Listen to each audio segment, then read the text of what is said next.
तुम्हें सजा वही मिलेगी।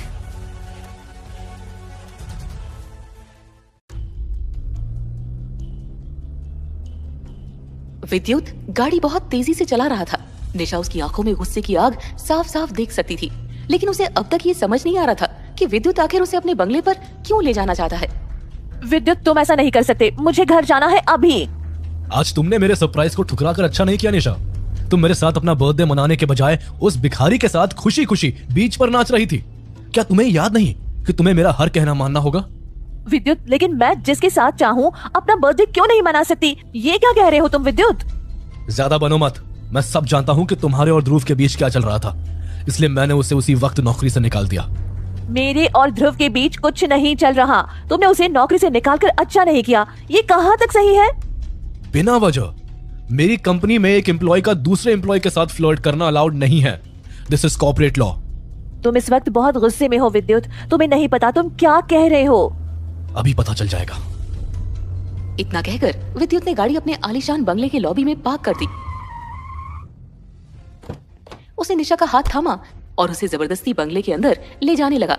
निशा को तकलीफ हो रही थी, लेकिन विद्युत की जकड़ इतनी मजबूत थी कि वो कुछ नहीं कर पाई और दर्द में सिर्फ चीखती रही। उसे देखकर बंगले का सारा स्टाफ चौकन्ना होकर उसे देखता रहा। विद्युत, छोड़ो मुझे, जाने दो। 1 मिनट बाद विद्युत निशा को एक बहुत बड़े कमरे में लेकर दाखिल हो गया और अपने पीछे उसने दरवाजा बंद कर दिया। निशा उसे देखकर डर गई। तुमने दरवाजा क्यों बंद कर दिया विद्युत? क्या करना चाहते हो तुम?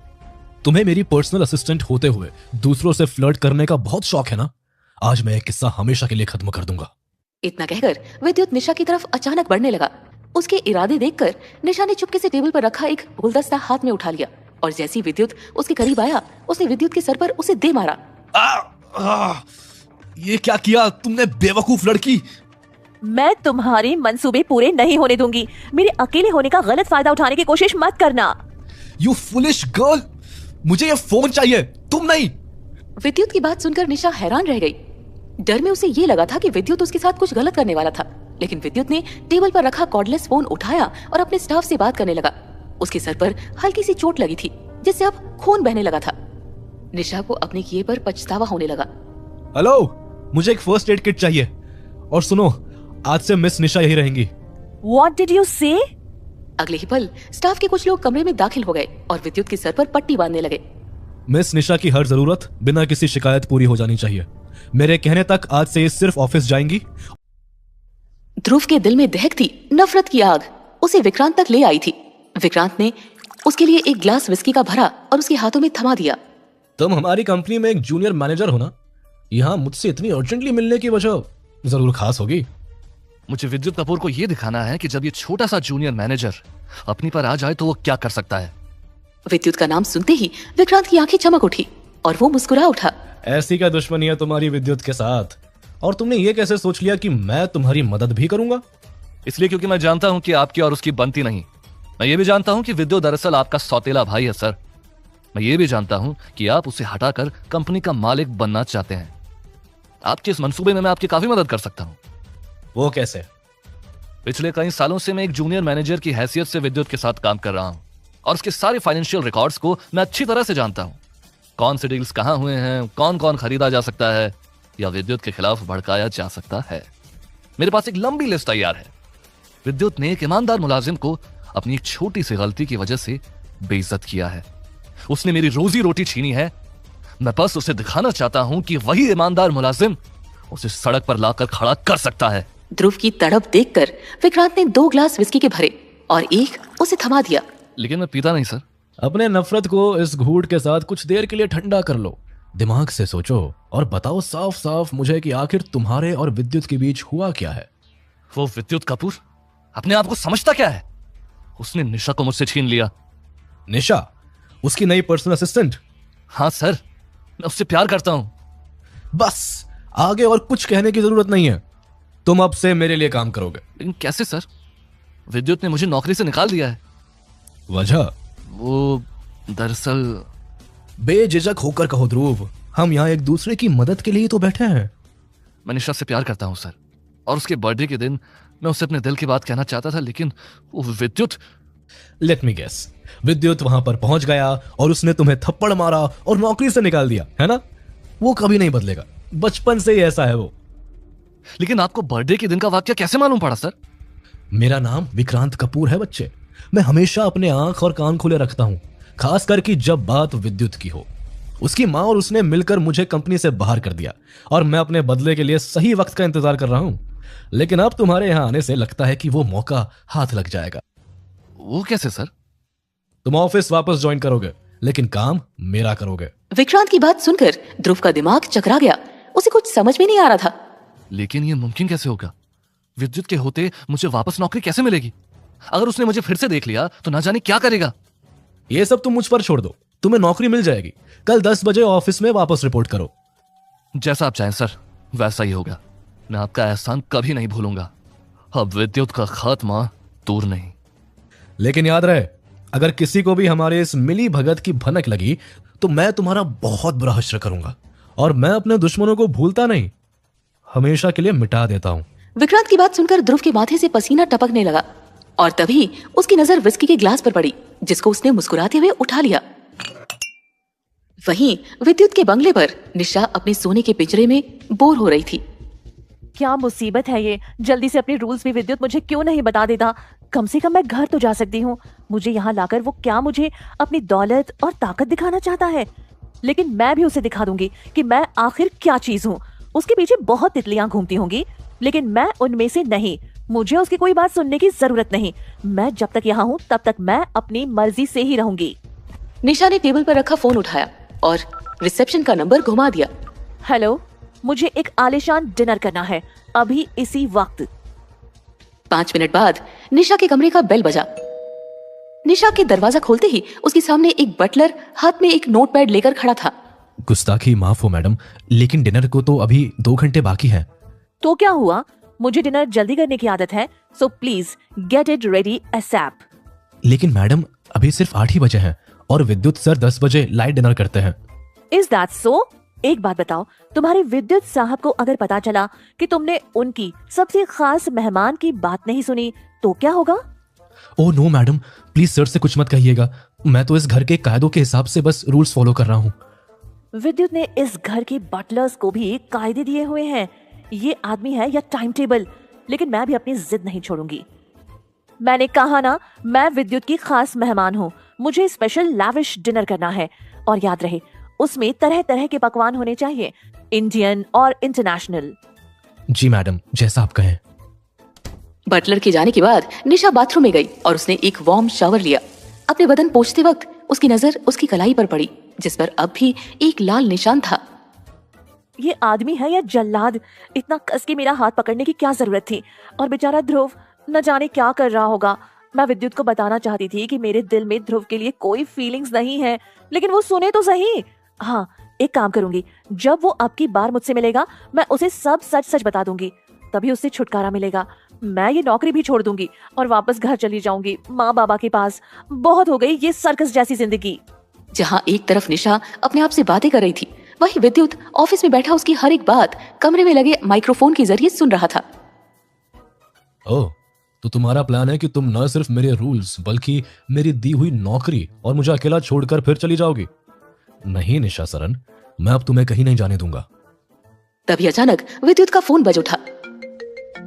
विद्युत, पापा आप? मुझे तुमसे मिलना है अभी इसी वक्त। क्या सब ठीक है पापा? आप गुस्से में लग रहे हैं। विक्रांत भी यही है, तुमसे कुछ जरूरी बात करनी है। अभी इसी वक्त कपूर हाउस चले आओ। विक्रांत पापा के साथ क्या कर रहा है? जरूर फिर उसने मुझे रास्ते से हटाने के लिए अपनी कोई नई शातिर चाल चली होगी। लेकिन I promise you Vikrant, this will be your last.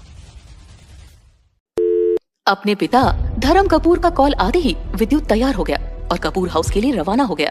वहीं निशा के ऑर्डर पर बंगले के स्टाफ ने उसके लिए एक लजीज डिनर तैयार करके रखा था। लगता है खड़ूस घर पर नहीं है। क्यों न मौका देखकर डिनर के बाद बंगले का टूर लिया जाए। पूल साइड पर कुछ देर मैं आराम कर लूंगी और फिर बालकनी में एक कॉकटेल एंजॉय करूंगी। आज मौसम बहुत अच्छा है। जब तक मैं यहाँ हूँ ये मेरे लिए एक 5 स्टार छुट्टी होगी।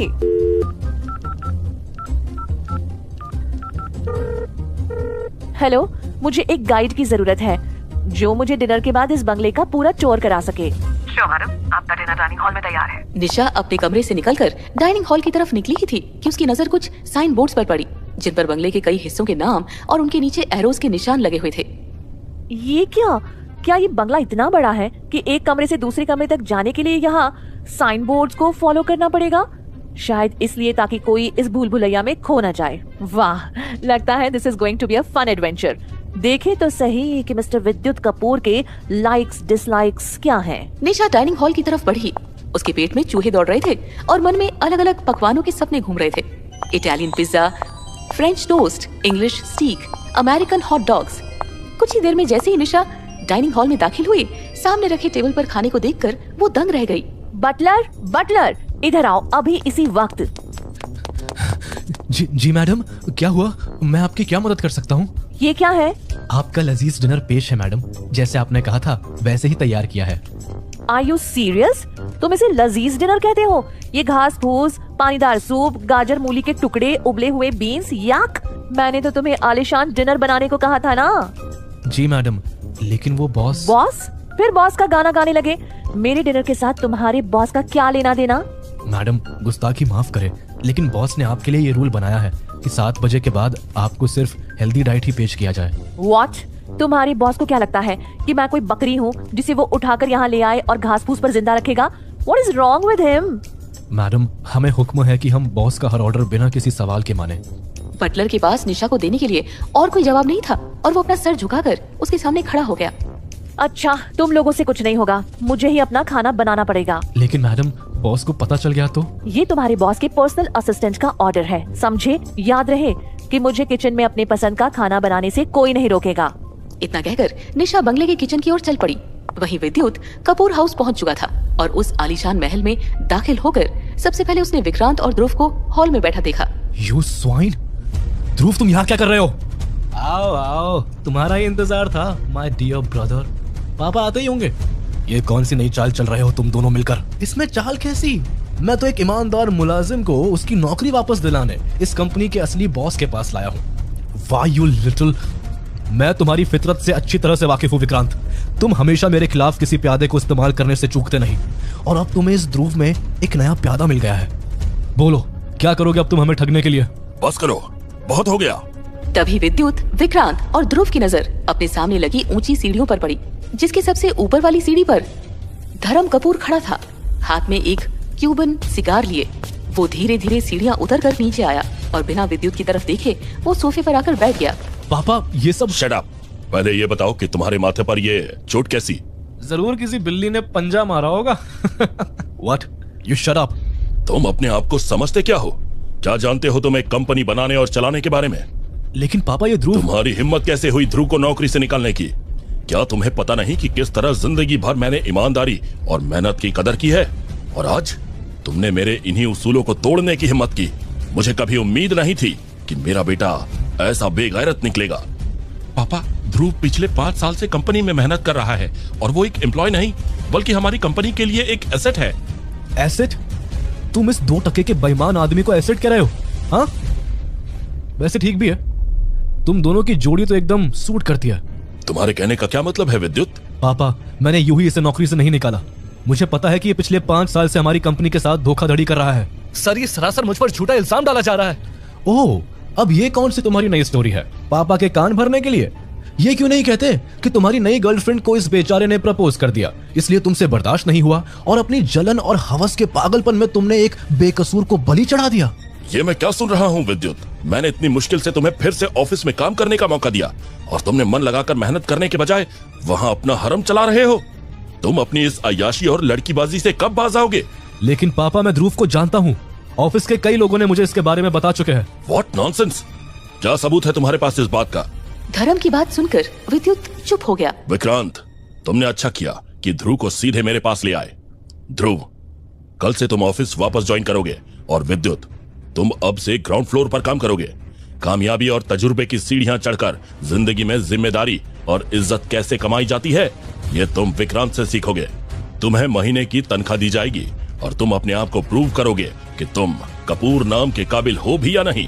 लेकिन पापा... बस, मैं और कुछ नहीं सुनूंगा। मेरा फैसला आखिरी फैसला है। इतना कहकर धर्म उठकर वापस अपने कमरे में चला गया। विद्युत का उतरा हुआ चेहरा देखकर विक्रांत हंस पड़ा और उसने विद्युत की तरफ अपना हाथ बढ़ा दिया। वेलकम टू माय टीम विद्युत, कल ऑफिस में मिलते हैं। इतना सुनकर विद्युत बंगले से बाहर निकल गया। उसकी आंखों में आंसू थे और वो बेबस महसूस कर रहा था। वाह सर, आपने तो छक्के पर चक्का लगा दिया। मेरी नौकरी तो वापस दिलाई ही, लेकिन उस विद्युत को आपने उसकी औकात दिखा दी। मान गया मैं आपके शातिर दिमाग को सर। आज से मैं आपका शागिर्द हूँ। गुरु चेले के इस कॉम्बो को मैं कभी कामयाब नहीं होने दूंगा विक्रांत। मैं ध्रुव की सच्चाई पापा तक जरूर पहुंचाऊंगा। चाय कॉफी लाने से तुम्हें फुर्सत मिलेगी तो कुछ करोगे ना विद्युत? याद है ना, कल से तुम एक नए सिरे से जिंदगी की शुरुआत करोगे, मेरे चपरासी की जिंदगी। You bastard. विक्रांत और ध्रुव विक्रांत की स्पोर्ट्स कार में बैठकर वहां से निकल गए। वहीं विद्युत गुस्से से पागल हो रहा था। ये क्या हुआ मेरे साथ? किस्मत मुझे कैसे मोड़ पर ले आई है? कल तक मैं कपूर इंडस्ट्रीज का मालिक था, लेकिन अब मुझे एक नौकर की तरह जीना पड़ेगा। इतना कहकर विद्युत गुस्से से अपने कमरे की तरफ रवाना हो गया। वहीं बेचारी निशा को ये नहीं पता था कि उसकी ओर विद्युत के गुस्से की आंधी बरसने के लिए आ रही है। हाँ तो शेफ निशा, क्या पसंद करेंगी आप? निशा ने अपनी जिंदगी में पहली बार इतना लग्जूरियस किचन देखा था। दुनिया भर की रेसिपी बुक्स, जायके, मसाले, सब्जी, फल, चीज सब कुछ इस किचन में मौजूद था। निशा चाहे तो अपनी मनपसंद का खाना बना सकती थी। वाह, कुछ भी कह ले निशा, विद्युत खड़ूस जरूर है, लेकिन लाइफ को जीना वो अच्छी तरह से जानता है।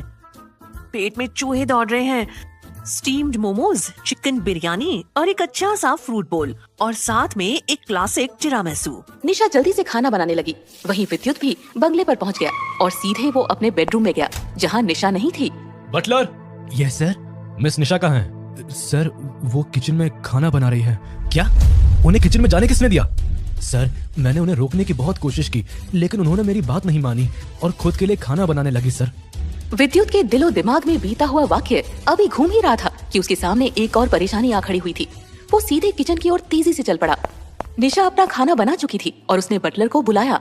देखो, ये सारा खाना मुझे डाइनिंग हॉल के टेबल पर चाहिए, अभी इसी वक्त। इतना कहकर निशा किचन से निकली और डाइनिंग हॉल में दाखिल हो गई। उसके सामने जैसे जायकों का मेला लगा हुआ था।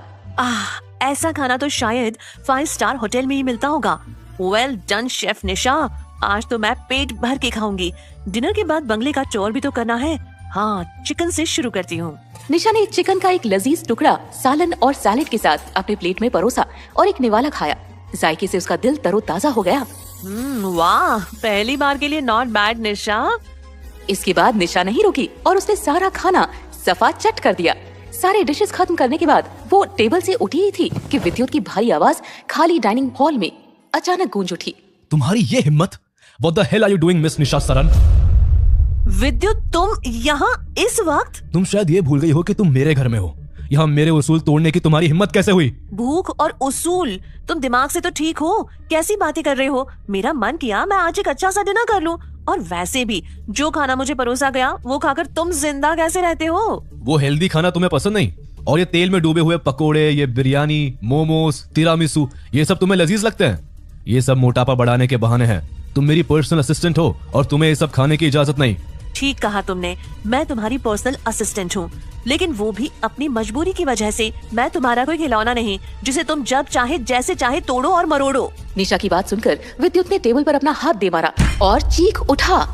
जानती हो तुम्हारी वजह से आज क्या हुआ है मेरे साथ? मेरी वजह से? मैंने क्या किया है? तुम तो ये भी नहीं समझोगी कि जिस बाप की नजरों में अपने आप को काबिल साबित करना चाहता था, आज मैं उसी की नजरों में गिर गया। सब तुम्हारी वजह से। स्टॉप इट विद्युत, मैंने ऐसा क्या किया है? Don't blame me. जानती हो, तुम्हारे ध्रुव के साथ जाने की वजह से मुझे उस बेईमान आदमी को नौकरी से निकालना पड़ा, लेकिन मेरे भाई विक्रांत ने उसके साथ मिलकर मुझे ही एक झटके में मालिक से चपरासी बना दिया। निशा को विद्युत की बात समझ में नहीं आ रही थी। वो तो बंगले में कैद इस सब से कटी हुई थी और अपना वक्त निकाल रही थी। ध्रुव और बेईमान, हाउ कैन दिस बी? पिछले 5 साल से मेरी उस पर नजर थी। वो कंपनी के पैसों में धोखाधड़ी कर रहा था। मैं उसके खिलाफ सबूत ढूंढ रहा था, लेकिन आज मेरे हाथ से वो मौका हमेशा के लिए छिन गया, सिर्फ तुम्हारी बेवकूफी की वजह से। और तुम यहाँ मेरी नाकामयाबी का जश्न मना रही हो। इतना कहकर विद्युत ने एक शराब की बोतल उठाई और उसे एक ही घूंट में खत्म कर दिया। विद्युत, अपने आप को संभालो। तुमने मेरा यकीन तोड़ा है ना? उस दिन तुमने मुझे अपने कायदे बताए थे ना, अब मेरे कायदे सुनो। 1, आज से तुम यहीं मेरे साथ रहोगी। 2, तुम मेरी हर जरूरत का ख्याल रखोगी। 3, मैं जब चाहूँ और जहाँ चाहूँ तुम हाजिर हो जाओगी। 4, मेरी पर्सनल असिस्टेंट होने के नाते तुम सिर्फ हेल्दी खाना ही खाओगी and you will keep yourself fit. 5, तुम मेरे साथ ध्रुव के खिलाफ सबूत इकट्ठा करने में मेरी मदद करोगी। I want that backstabber gone. 6 जब मैं ऑफिस के ग्राउंड फ्लोर पर काम करता रहूंगा, तुम ध्रुव पर नजर रखकर मुझे उसकी खबर देती रहोगी। I want to know everything. 7 हम रोज एक साथ डिनर करेंगे। तुम्हें जहां भी जाना हो, पार्टीज, मूवीज, नाइट क्लब, तुम मेरे साथ ही जाओगी। 8 मुझे सोने से पहले किताब पढ़ने की आदत है, तुम रोज रात मुझे कहानी सुनाओगी। 9 तुम अपने आप को हमेशा खूबसूरत रखोगी, 24 घंटे ग्रूम्ड। इतना कहकर विद्युत चुप हो गया। और 10? वो वक्त आने पर मैं तुम्हें बता दूंगा। लेकिन मैं ये सब नहीं कर सकती, मैं यहाँ नहीं रह सकती विद्युत, तुम्हारे साथ एक कमरे में ये नहीं हो सकता। तुम्हें किसने कहा कि हम दोनों एक कमरे में रहेंगे? आज से ये तुम्हारा कमरा है, इसे जैसे चाहो वैसे इसको सजाओ, तुम्हें कोई नहीं रोकेगा। मैं अपने पर्सनल स्वीट में रहूंगा जब तक तुम ध्रुव के खिलाफ सबूत इकट्ठा करके मुझे नहीं दे देती और मैं पापा की नजरों में फिर नहीं उठ जाता। तुम्हें मेरी माननी ही होगी। लेकिन विद्युत। बस डबल सैलरी चाहिए ना, माँ बाप का ख्याल रखना है ना, तो बस यू हैव नो चॉइस, यही तरीका है तुम्हारे पास निशा। इतना कहकर विद्युत निशा को खाली डाइनिंग हॉल में छोड़कर चला गया। अकेले में निशा अपनी किस्मत को कोस रही थी। ये विद्युत का 10वां कायदा क्या हो सकता है? उसके दिल में आखिर है क्या? ये क्या हो रहा है मेरे साथ? काश कि मैं ध्रुव के साथ उसकी पार्टी में नहीं जाती। ध्रुव बेईमान है, धोखेबाज है, मुझे यकीन ही नहीं हो रहा। अगर विद्युत इतनी शिद्दत के साथ ये सब कह रहा है तो जरूर इस बात में कुछ तो सच्चाई होगी। मेरी वजह से उसको जिल्लत खानी पड़ी और मुझे ही उसकी मदद करनी होगी। गॉड, न जाने कल ऑफिस में क्या होगा। अगले दिन की सुबह निशा और विद्युत दोनों के लिए बहुत अलग थी। जहां निशा अब विद्युत के कायदों के बेड़ियों में बंध चुकी थी, वहीं विद्युत अब एक नई जिंदगी शुरू करने वाला था। जहां आज तक उसे दौलत, शोहरत, ताकत और आजादी की आदत थी, अब उसे अपने ही ऑफिस में एक क्लर्क की हैसियत से काम शुरू करना था। विद्युत सुबह उठा और उसने अपने आप को शीशे में देखा। ये एक नई शुरुआत है विद्युत। विक्रांत और ध्रुव समझते हैं कि वो तुझे डिमोट करवा के तेरी बेइज्जती कर सकते हैं, लेकिन तुझे भी पापा को यह साबित करना होगा कि तूने ये मौका विक्रांत और ध्रुव की धोखेबाजी को एक्सपोज करने के लिए लिया है। अब उस नादान लड़की से मिलकर उसे ये भी बात याद दिलानी होगी। ब्रेकफास्ट तैयार है, मिस निशा को डाइनिंग हॉल में बुलाओ। निशा को ज्यादा मेकअप करने या महंगे कपड़े पहनने की आदत नहीं थी। वो एक सिंपल लड़की थी जिसके माँ बाप ने उसे एक सिंपल जिंदगी दी और वो छोटी छोटी चीजों में भी खुशी ढूंढ लेती थी। लेकिन अब विद्युत के लिए उसे वो सब करना पड़ रहा था जो शायद वो किसी के लिए ना करती। बेडरूम में उसके सामने उसका पर्सनल स्टाइलिस्ट खड़ा था जो उसकी साइज के हिसाब से बहुत सारे डिजाइनर कपड़े लेकर आया था। मेरा नाम है शब और शब के डिजाइन्स पूरी दुनिया में मशहूर है। जरा देखे तो कि तुम में मेरे डिजाइन्स को कैरी करने वाली बात है या नहीं। Please come and stand in front of the mirror. इसे क्या लगता है कि मैं कोई नुमाइश की चीज हूँ? मैंने कभी भी किसी के सामने इस तरह नहीं किया। उस खड़ूस को इसके लिए मैं अच्छा मजा चखाऊंगी। निशा हिचकिचाते हुए आईने के सामने जाकर खड़ी हो गई। Not bad. मुझे तुम्हें पहले देखकर नहीं लगा था कि तुम इतनी खूबसूरत हो। All the right curves at the right places. तुम मेरे डिजाइन्स को काफी कॉम्प्लीमेंट करोगी। जैसा कि बॉस ने कहा है, तुम्हें हर वक्त स्टाइलिश लगना होगा। मेरे ख्याल से ये बर्गेंडी ड्रेस काफी जचेगा तुम पर। निशा ने ड्रेस की तरफ देखा और हैरान रह गई। ये इतनी छोटी है, इसमें कपड़े कहाँ हैं? सिली गर्ल, ये तो टॉप है। थैंक गॉड, वरना इस सनकी ने तो मुझे कोई म्यूजियम पीस बना दिया था। Put this on. Boss breakfast पर तुम्हारा इंतजार कर रहे हैं। निशा ने ड्रेस पहनी और उसने अपने आप को आईने में एक बार फिर देखा। शब ने ड्रेस के साथ मैच करने के लिए उसके बाल भी स्टाइल किए थे और निशा को अपने आप को इस तरह देखकर ताज्जुब भी हो रहा था और खुशी भी। वाओ, मुझे नहीं पता था कि मैं इतनी अच्छी लग सकती हूँ। ये शब्द सनकी जरूर है, लेकिन शी इज नॉट बैड। उफ, टाइम हो गया मिस्टर खड़ूस के साथ ब्रेकफास्ट करने का। निशा अपने कमरे से जैसे ही बाहर निकली तो बंगले का स्टाफ उसकी तरफ देखता रह गया। वो वाकई बहुत खूबसूरत लग रही थी। डाइनिंग हॉल में विद्युत पहले से बैठा निशा का इंतजार कर रहा था और जैसे ही निशा वहाँ पहुंची, विद्युत की नजर उससे मिली। मुझे नहीं पता था कि तुम इतनी भी खूबसूरत लग सकती हो। Good job. Thank you. I guess मैं तुमसे बात नहीं कर रहा। विद्युत के इशारे पर जब निशा पीछे मुड़ी तो वहाँ शब खड़ी थी। Thank you boss. तुम्हारा चेक तैयार है, please collect it from your manager. और हाँ, मुझे लगा कि खड़ूस को कुछ तो मैनर्स होंगे। एनीवेज निशा, जल्दी ब्रेकफास्ट खत्म कर और ऑफिस चल। कम से कम इसी बहाने पूरे दिन के लिए इस जल्लाद से तो छुटकारा मिल जाएगा। काम याद है ना? काम? कौन सा काम? डोंट टेल मी कि ऑलरेडी तुम मेरा 5वां कायदा भूल गई। 5वां कायदा? ओ हाँ, ऑफ कोर्स याद है। क्या था 5वां कायदा? Tell me. वो सॉरी, मैं भूल गई। I knew it. अब आइंदा से मेरे कायदों को भूलने की गलती मत करना। तुम्हें ध्रुव के खिलाफ सबूत इकट्ठा करने हैं। यही तुम्हारी जिम्मेदारी है। हिटलर की बात लगता है ऊपर वाले ने इसे बनाकर नीचे भेजा है। अब जल्दी ब्रेकफास्ट करो और चलो। ब्रेकफास्ट खत्म करके विद्युत और निशा गाड़ी की ओर बढ़े। निशा ने आगे का दरवाजा खोला ही था कि विद्युत ने उसे वापस बंद कर दिया। वो सिक्योरिटी की सीट है, तुम मेरे साथ पीछे बैठोगी। क्या ये जरूरी है? मैं तुम्हारे साथ चल तो रही हूँ ना। तुम मेरी बात नहीं ठुकराओगी। Come and sit in the back seat. Nisha अपना गुस्सा कंट्रोल कर रही थी। वो एक साफ दिल से विद्युत की मदद करना चाहती थी, लेकिन विद्युत के सख्त रवैये की वजह से उसे घुटन भी हो रही थी। वहीं विद्युत मन ही मन अपने नए रोल के लिए अपने आप को समझा रहा था। तभी निशा ने उसे अपने पास से खुसफुसाते हुए सुन लिया। कुछ कहा तुमने? नहीं, मैं बस अपने नए रोल के लिए अपने आप को प्रिपेयर कर रहा हूँ। कौन सा रोल? ओह समझी, ग्राउंड फ्लोर वाला। तुम्हें ये मजाक लग रहा है? नहीं, मैं सबकी इज्जत करती हूँ। मेरी नजरों में कोई भी काम छोटा या बड़ा नहीं होता।